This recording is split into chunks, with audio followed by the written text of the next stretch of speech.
Pubs in England are opening for business first thing on Saturday morning. A British social institution is emerging from lockdown. If you live in Scotland and Wales, however, you'll have to wait a bit longer. Social distancing will apply, and it's not clear how many people feel safe enough to go. The police fear that it being a Saturday after such a long break, people may lose control. It's clearly a concern to the Prime Minister. The success of these businesses, the livelihoods of those who rely on them, and ultimately the economic health of the whole country is dependent on every single one of us acting responsibly.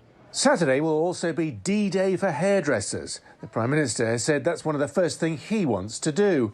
It's less controversial and probably more urgent for some. I hadn't had it cut for months before lockdown, and it's pushing my head. I mean, look at it. On Friday, the UK government also published a list of countries citizens can now travel to without having to self-quarantine when they return. It includes most of Europe, much of the Caribbean, Australia, New Zealand and Southeast Asia, but there's no USA, China or Russia. Wherever the COVID infection rate is at the same level or lower, restrictions have been lifted, effective on 10th of July. Quarantine was introduced on June the 8th, long after the virus peaked and long after other countries had implemented one. During the peak, there was no quarantining of anyone arriving in the UK.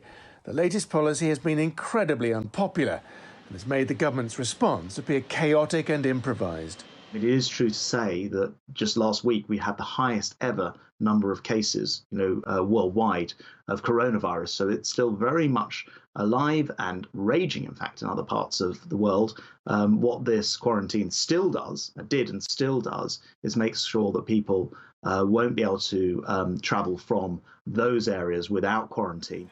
The UK's infection rate is declining, but authorities are concerned about outbreaks like the one in Leicester, where a local lockdown has been reimposed for at least 2 weeks.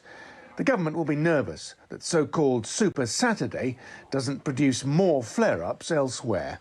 Simon McGregor Wood, TRT World.